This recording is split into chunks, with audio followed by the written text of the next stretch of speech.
I'll do some quick introductions. I'll let Alexandra and Byron give a little bit more information about them. But my name is Marina McCoy. I'm the founder and CEO of Waste Free Earth. We build education platforms to help inspire people to live more sustainably, especially with zero waste.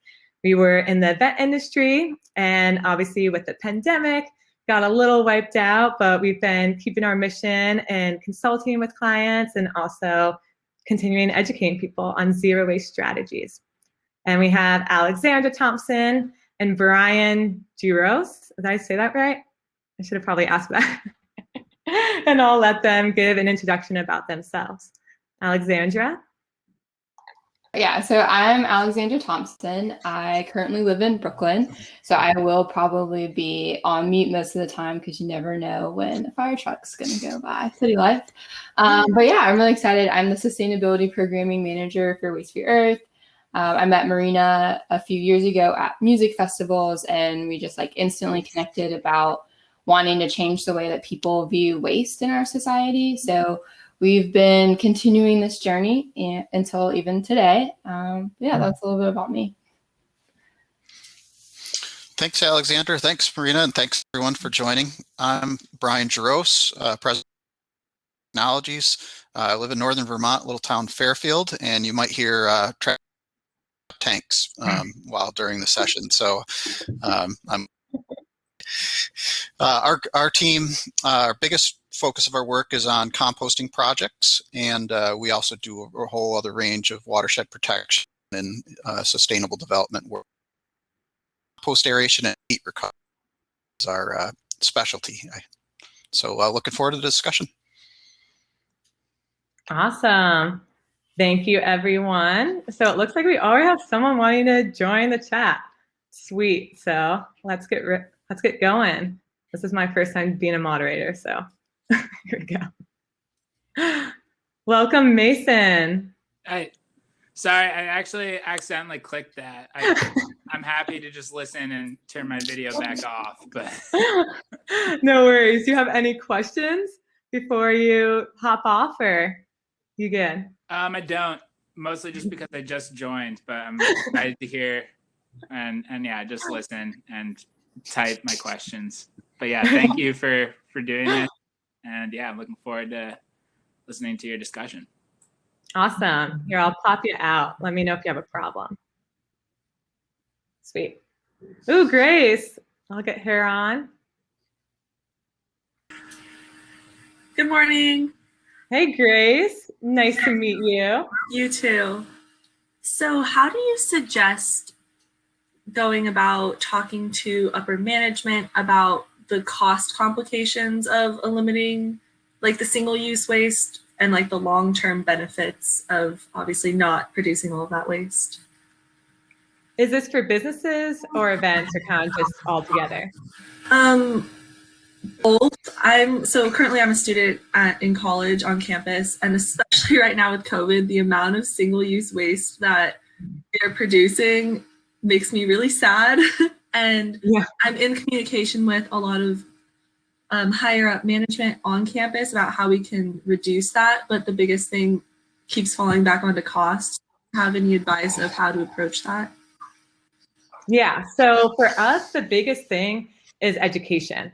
And that's where you'll really start to see the cost savings that don't require much financial front on their end. So if you start to build a foundation of sustainability, is what we like to call it, the culture of it, you could really start to see people using more reusables and disposing of their waste properly. And that's through really engaging educational signage, but also having reminder signage outside of the bins.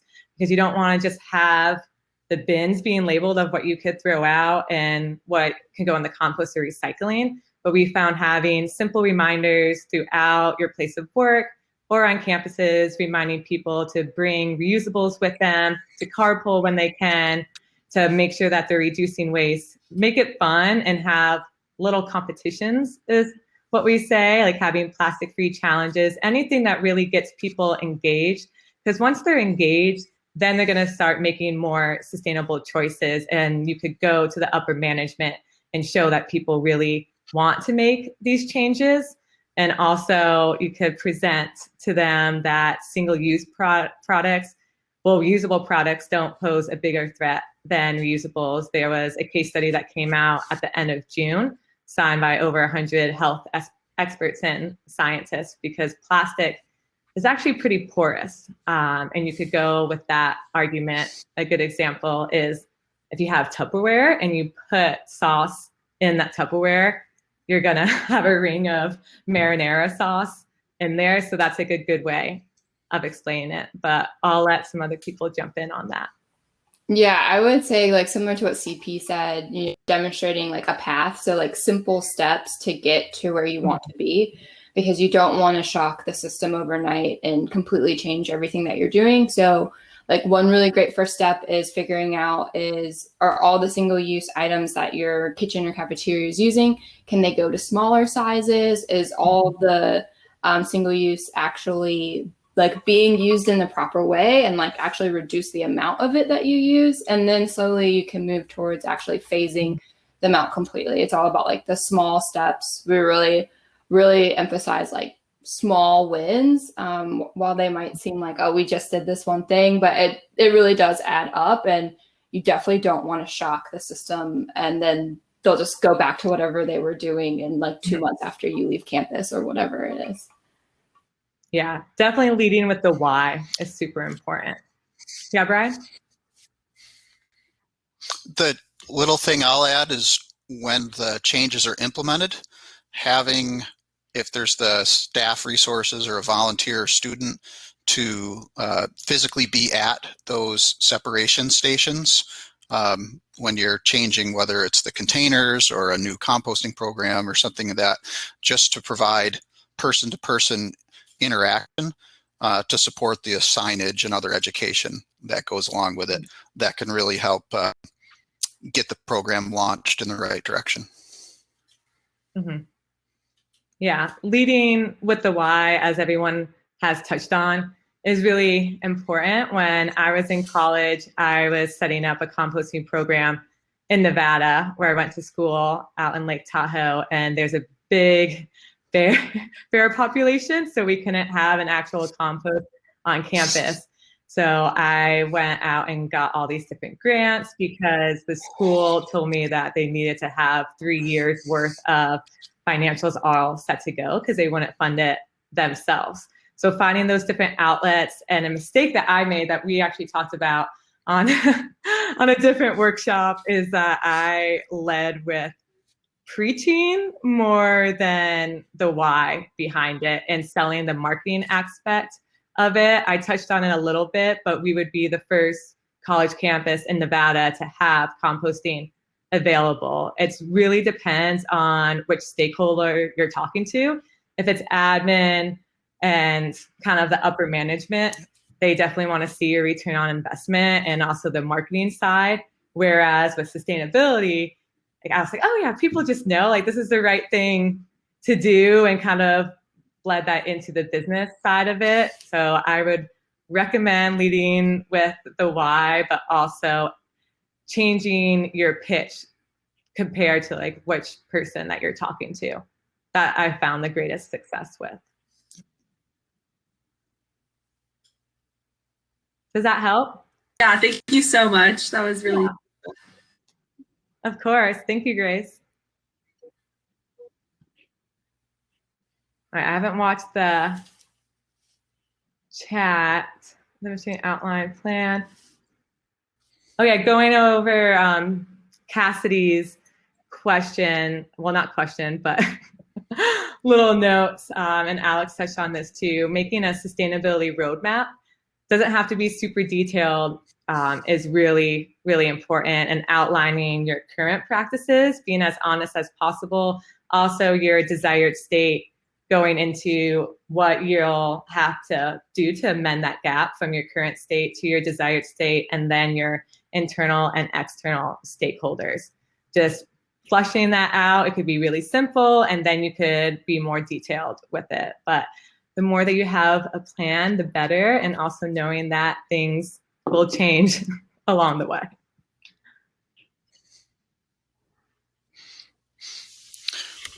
I like what you said, Marina, about speaking to the different stakeholders. And one strategy that can be effective is complimenting people on the progress that they have, so that they don't feel like they're an environmental disaster. Encouraging them that there is some urgency to go further. Like, we can only pat ourselves on the back for so long. We've really got to keep pushing because these situations and issues are pressing and need real attention and more work. Yeah, you don't want to soften it too much where it becomes greenwashing, which we have a workshop on that later on today. We got Andrew coming in. Hey, everybody. Hey, Andrew, thanks for joining us. Yeah, of course. Thank you.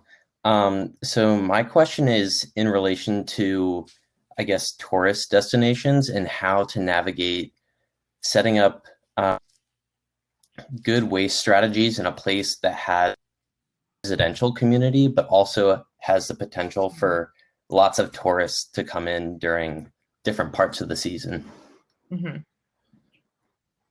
Yeah, I can lead with that. So I have been living in mountain towns most of my life, especially when I was living out in Tahoe. And this was definitely a big issue. You have people coming in from all different states and counties. And as many of us are aware, all the recycling and composting guidelines change, not from just state to state, but from county to county. So you have to re-educate people on what is recyclable, compostable in that area, because San Francisco and New York City, for instance, have a little bit more progressive recycling and composting acceptance per se, compared to other mountain towns like Jackson Hole in Wyoming that isn't recycling as much. This is where the reminder signage comes in, and having campaigns.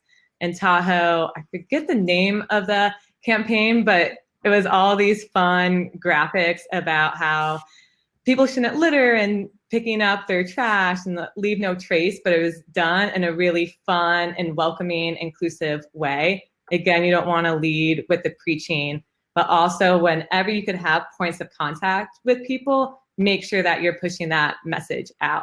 It shouldn't just be at the waste bins. With that campaign in Tahoe, they had them at bus stop areas, they had them in grocery stores. They really spread out their reach, and any way possible that you could drop some knowledge in makes all the difference. I would say, like, one thing that I've found that's really cool lately, and your town or your city might not be there yet, but the technology where the app location knows where you are and can send you the push notifications. Like, a lot of festivals do this. When you're at certain parts of the venue, they'll send you a push notification, like something's happening here, or this is happening in 10 minutes, make sure you join. If your city or location has any sort of like city app or bus sharing app or anything that like a tourist might plug in order to like access your city and the infrastructure of the city, definitely have that reminder information in that as well, because like everyone's on their phones. So what better place to meet them with that messaging than where they're already at? Because signage is great, but the reminder signage people don't read sometimes. So yeah, you have to get them from all sides.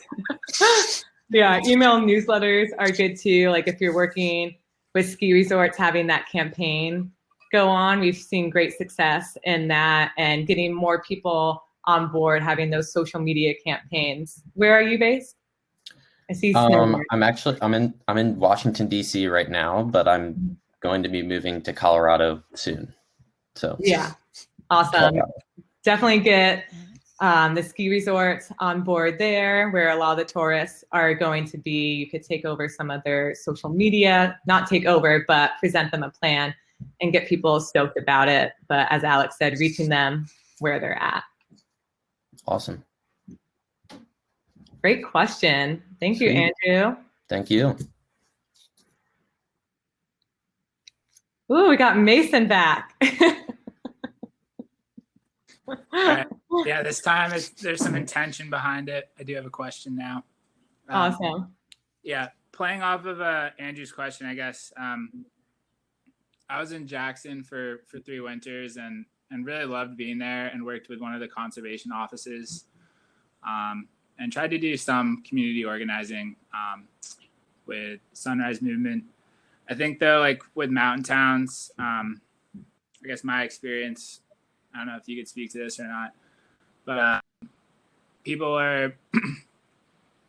only have like so much extra time to like participate in community organizing, and so many people like in those areas I feel like already are, you know, very, very conscientious of like their environmental impact, and want to be like preserving and protecting these like amazing places. But I guess I'm curious as to like what advice you'd give in terms of community organizing with people who you think really already do, like, you know, share a lot of these same values, and want to be preserving and protecting these amazing places, while still, you know, having their free time to say, okay, well, are you going to sacrifice a day of skiing powder to go stand on a street corner?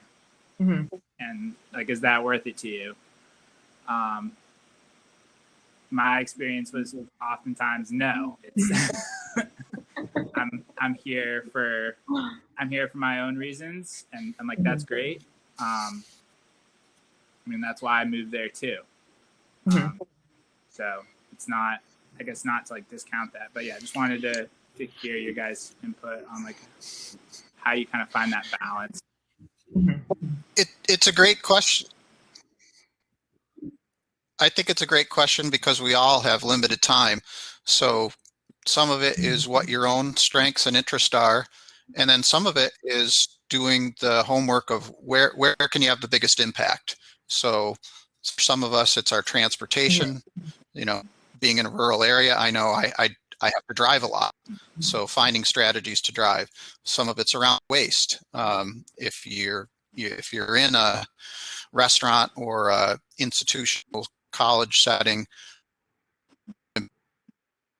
around better practices for recycling. You can't solve every problem, so doing a little homework on which you can plug into and then having the information to share with people to try to change their own expectations and the culture around that. Mm-hmm. Yeah, finding what area you want to focus on is really important. For us, we host monthly community green-ups in Burlington. Obviously, during the winter, we stop, but we have our first one going back up April 17th. And the expectations of getting a lot of people to show up at your first event, you just have to drop them down. Right. We got just a couple people the first one and just kept on doing it, because what tends to happen, people get all excited, they put all this time into putting out this event, and then not that many people show up because they didn't really have a commitment to it necessarily, because it was free, they could show up if they wanted to. But then people stopped doing that since no one showed up. So just making sure that you continue to do it even if people aren't showing up, because then people will see and recognize. For us, more and more people start to see us at the parks picking up the trash. And we connected with the state parks this past summer because we saw how trashed the parks were getting. And it was just because they had to cut down on budgets.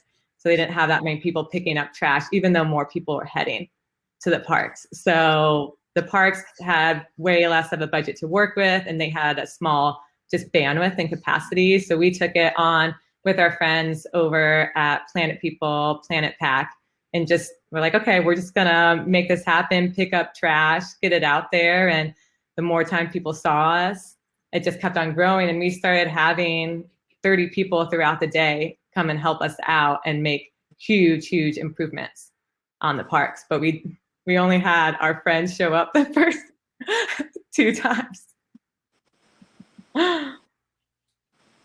Cool. things that we say a lot is really just leading by example. Sometimes you might not have buy-in for a while, and it sometimes takes people. You never know what that aha moment is for people until sometimes it just happens. So you could, preach at them and tell them all the things, but until they have that moment, until they're ready to make change, you can just keep on doing your thing and then they will join you. So I like a lot of things, focus on change within yourself and your daily behaviors and how you view the mountain. And then hopefully people will start to see your behavior and join you. Does that help a little bit? Yeah. Thank you guys. Quick question. What are you passionate about? Are you doing protesting? You said on the side of the street that you're getting people information about, or? So when I was working for a conservation office, I was doing a fair amount of canvassing and was working on a very specific campaign, and kind of had like my first introduction into, I guess, even working on like any type of campaign. It was specific to like wildlife crossings, and people were like already very on board with it. But it was amazing to me just to like see, if you ask people, hey, do you want to go canvas for an hour? There's like limited interest in that, and that's fine. And then, I guess after that, was through the Sunrise movement. We had this is 2 winters ago. We actually had like a really fairly decent turnout. I'd say it was snowing and raining, and other people were trying to organize around it too. Some a woman wrote an article in the local paper, and there was like 100 people on like the town square of Jackson, which was awesome. And like people made signs, and a lot of people were honking and everything. But so I guess like to answer your question, I don't live there anymore. I'm back in Vermont.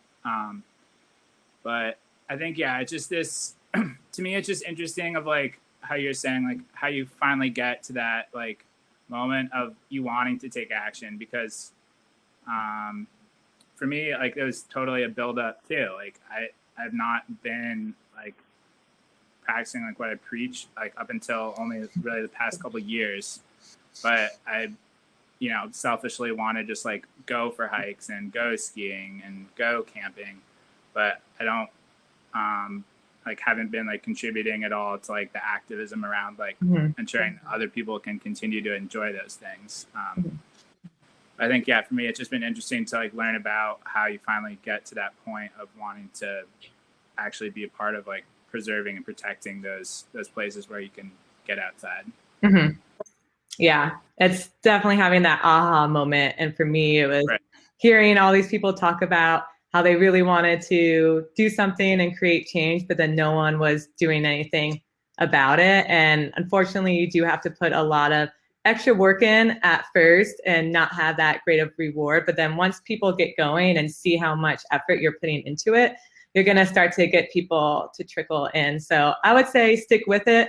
Make it seem, well, it probably is fun. Like I love picking up trash. So for me, it's great and like strangely therapeutic. And people will catch on. But that's great work that you're doing. And thanks for joining us. Yeah, thanks for taking the time. Yeah, of course. Yeah, appreciate just being able to listen to you guys. So thank you. Thank you. Oh, we got Alex Johnson. Alex is jumping in because I just wanted to make sure I got to your question. I have a question in the chat, but I thought I'd pop on if that's cool. Yeah, of course. Yeah, I liked what you said about not preaching about like these things and really how to get the stakeholders on board. I was wondering if you've utilized video, either animated or live video, to kind of do that in a more broad mass fashion, I guess, online. And if so, do you have any tips on how not to come across preachy, but actually get results out of that? Yeah, so me and Alex actually batched 40 videos in February. We created this New Year's Zero Waste Challenge online portal where people could learn how to live zero waste. Like we have our waste-free living timeline where we take people through 5 steps to start incorporating zero waste living, because what we've noticed is people tend to get overwhelmed. They'll see like how little waste we're producing and are like, okay, that's just not attainable for me. So we really go off of those small steps and just showing everyday life with the zero waste movement that's displayed on Instagram. It's very curated, kind of whitewashed. It makes it way less inviting and less inclusive. So we just showed people our unorganized situations and doing what we can. And we've had great success in that and leading with all the different facts to kind of scare people in a way. But then like, okay, this is how you could do something about it. And I'll let Alex speak on that too. Yeah, that's what I was typing out, was that our big strategy is to lead with the stats. And we picture like the collective. So like in the United States, like we produce 30% of the world's waste, but we're only 4% of the world's population. And just like really lead with those big picture, like, yeah, we're all in this together. Like, it's not just you, it's not just me. So really taking kind of the ego out of it and just showing like collectively we can do these small steps. So like, I would say that's how we do it. It's like the strategy of like lead with the facts, actually educate people on like what's happening, because a lot of people, I mean, nobody knows waste stats unless you've looked them up like us specifically. Like nobody knows like the stats unless you're super passionate about it. So then from there, once everyone's on the same page, then you can start to like share what works for you. And that's what we do. I think in every video we say like, this may not work for you. Like our lifestyle is different and that's okay. Just really reminding people that everyone has a different lifestyle. Everyone eats different types of foods. Everyone lives in different types of environments. So really just doing what works for you. That's how we've, I think, found success of not feeling preachy. Yeah, thank you. That's great. That's awesome. So are you planning on making some videos? Well, I run a motion design and animation studio focused on like climate justice organizations and businesses. So yeah, just interested to hear kind of your take on it. We do more like on the marketing fundraising side, but I like that educational side as well. So yeah, the education people get really excited about. We saw that like 5-7 minutes is a good amount for people to stay engaged and show the examples. It's worked out well for us. So if you want to connect later on, if you have more questions, definitely feel free to reach out to us. I think our information is on our speaker thing. yeah, will do. Thank you so much. Thank you so much, Alex. Yeah. We got Sydney. I don't know, what time do we end? Am I supposed to end? Thank you. I'm so glad people are jumping in. Hey, Sydney. Thanks for joining us. Thank you guys so much for doing this. Yeah, what time does it? I didn't look. What time does it end? Cole said we can go over. It was like 11:05 or something. We love talking trash, so this is totally fine. Talking trash. I love that. Let us go. Yeah. So I just had one question about. So I'm also in college, and I've tried to do the zero waste thing before, but an issue I keep running into is just this frustration I feel towards, bigger corporations who are, for instance, like putting a plastic spoon and fork in with my stuff and using all these single-use plastics to package everything. And I was just wondering, how do you avoid a certain type of personal burnout when you feel like there are these big forces kind of working against you? And how do you stay, committed to your cause without losing that sense of purpose? Very good question. Yeah.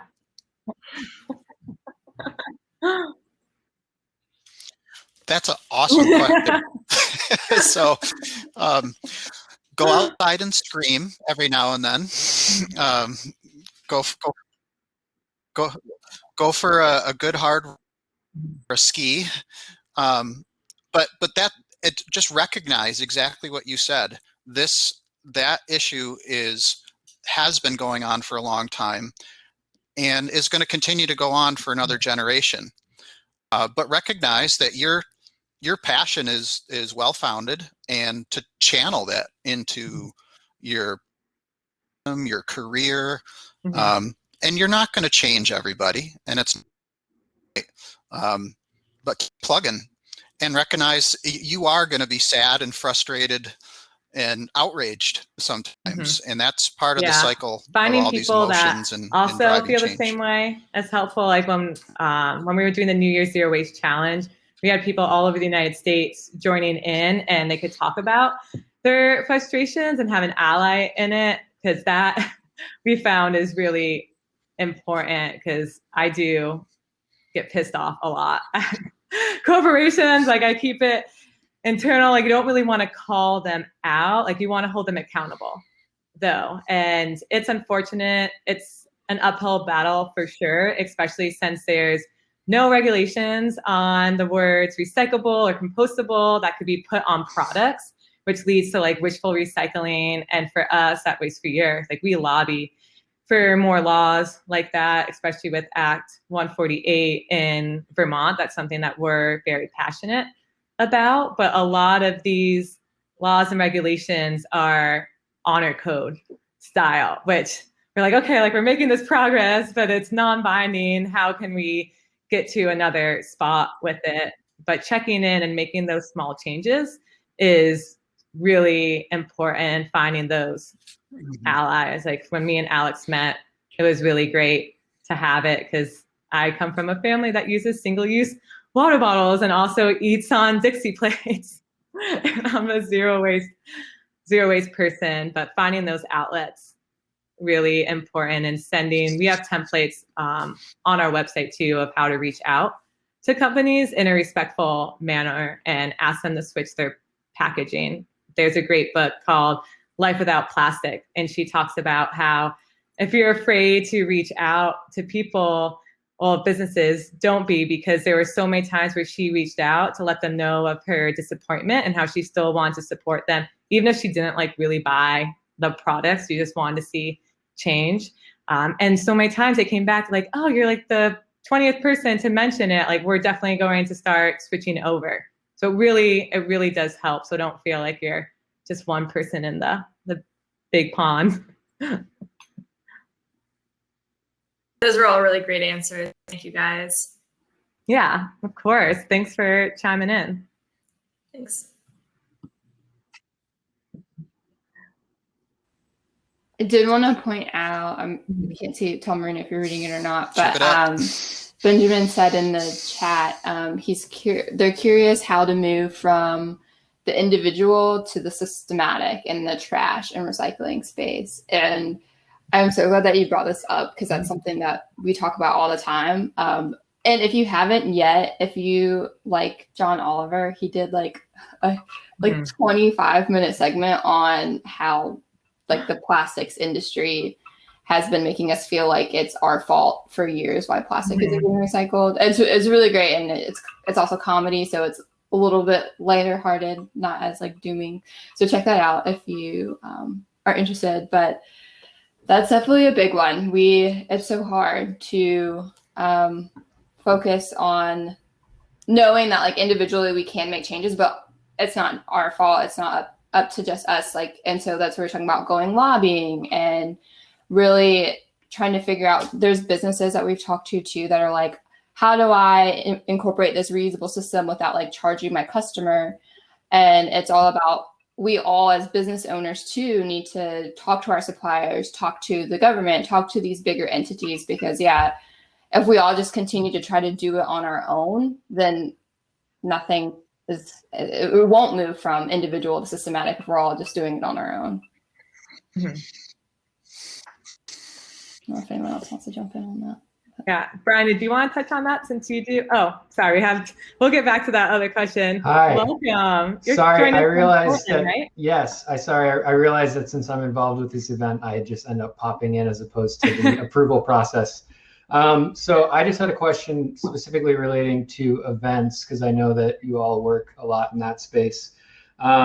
So I work in events as well, and we do a lot of work to reduce waste, but find that still part of the problem is just that attendees bring so much stuff.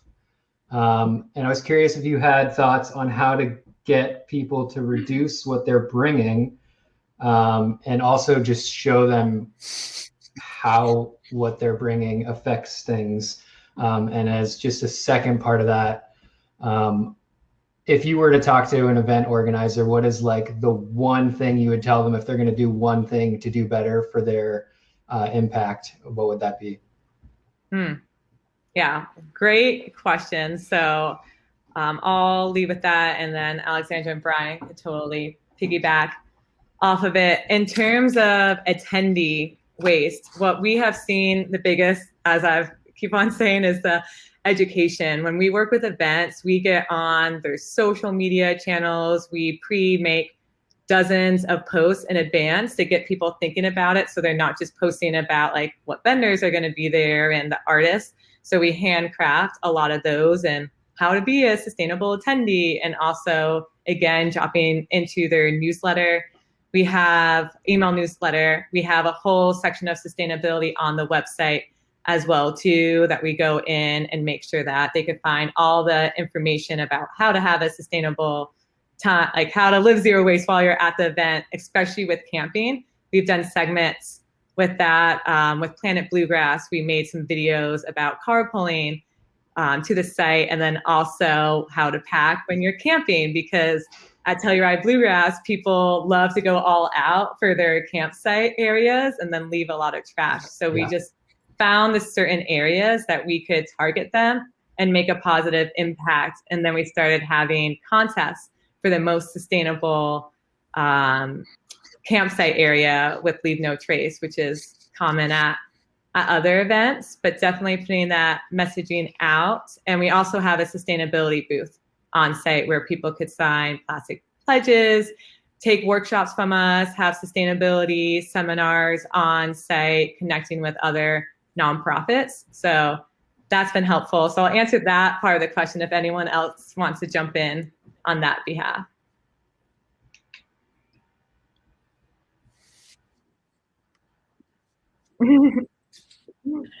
Yeah, I would say like Marina said, like educating up front, but then Go ahead, Alex. within You've the got more event experience in structure, this like, space can than I you do. organize your system so where people don't need to bring extra things with them, and then communicating that up front, like we've already designed your day to be like everything's provided, don't worry about bringing anything. So really just setting the stage and setting the tone before they get there of like, we've already done the work for you, and this is part of our event experience. I've found sometimes that helps too. Like one of our clients, they do like a reusable cup system. So we're like, don't worry about like bringing anything with you. You come in, you have it. And then the following days, it's up to them to continue to bring it. And then there's actually a charge for when they use the single use items. So just like embedding into the event experience that they don't need to bring anything with them. Yeah, the de-incentivizing has helped us. We noticed that people didn't really care too much if they got $1 off their drink when they bring their reusable cup back. But if they get charged $2 for a single-use compostable cup, they will bring it back, because we noticed like the first day when everyone gets their cup, there's barely any single-use cups on the ground. And then by like Saturday, there's a little bit more. And then by Sunday, there's a lot more, because people are just so afraid to lose their cup because it's branded to the event. But once we started charging for single-use products, we were able to cut our compostable items in half, which was really, really awesome. Brian, did you have anything you want to add on to that?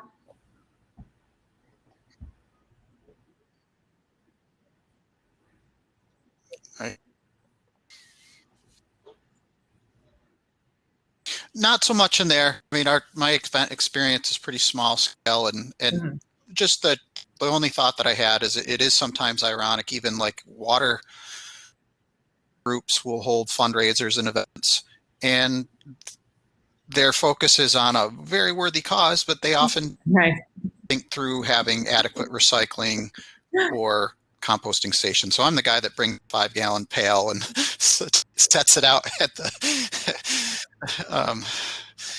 the side of the table and just try to, and then have a conversation afterwards. But I guess that's where more with your role, you're getting involved in the upfront planning, and that's one thing I've realized is where I can plug in and encourage them to be more green on a comprehensive basis.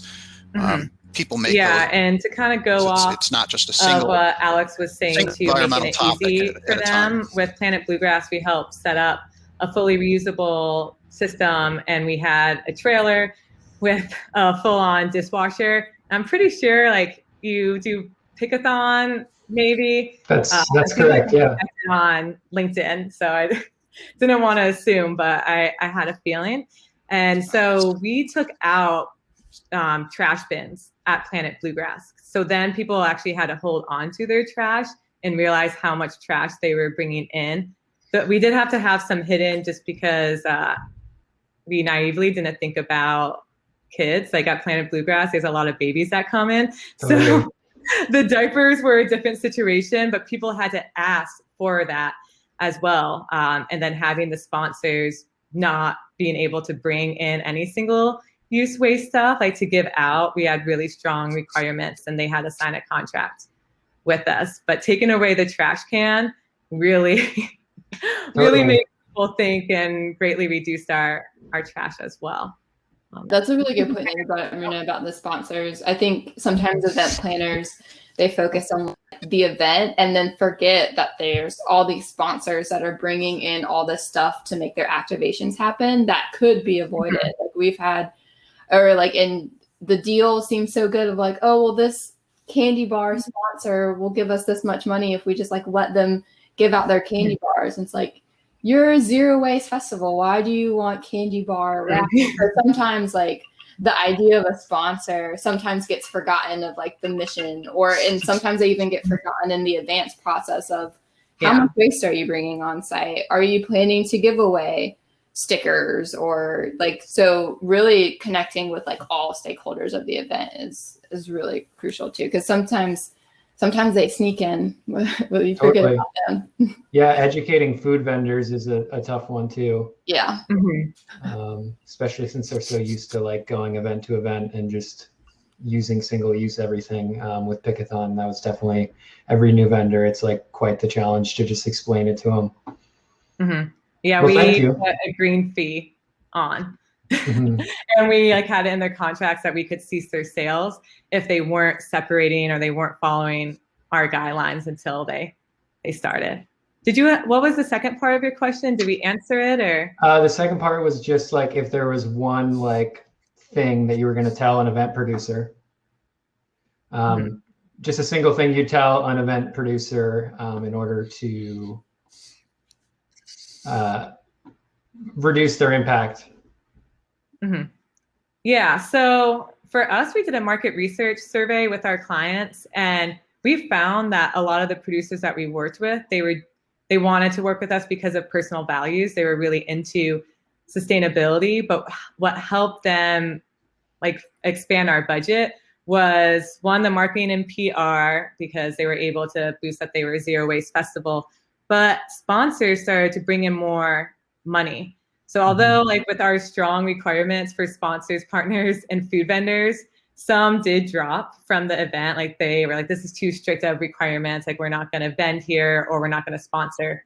But I mean, we were really strict. Everyone had to sign a contract with us. Everything had to come through us for approval. Like we tackled all the different stakeholders with it. But with that being said, we had Toyota as a sponsor with one event. And once they got our sustainability requirements, they were only coming in for a couple $1,000s. Then they bumped it up to $18,000 because they were so impressed by the sustainability programs. And then they brought their hydrogen fuel cell car because they were just onto it. And that like happens occasionally, like with the MTV event that we do, we just kept on getting more and more sponsors to come in. And we didn't do any of this. This is like the sponsorship person. But there was an increase in sponsors interested in just solely sponsoring the sustainability team. So that was helpful. So it does bring in some Totally. money. Yeah, I mean, it adds value to someone as a sponsor if they're trying to attach to that as well. Mhm. Well, thank you so much. Yeah, thank you. Bye. All right, I think that we are good. We're over our time. So sorry, I should have had an alarm. Well, it's like you said, it's so much fun to talk about how to reduce trash and Yeah, that's why we get a like little to say better at this. reinventing We're waste. making progress. Waste tends to have a negative stigma, and we have found that also waste all around us can be reused. People think that if something's compostable or recyclable, it gives them the excuse to immediately throw it into the bin when a lot of that stuff can be reused over and over again. So that's why we love leading with reinventing waste, not just reusing, reducing, and rethinking. Well, rethinking kind of goes with reinventing. So anyways, I will let you all go. Thanks for getting trashy with us, and we hope you have a great rest of your time at the event.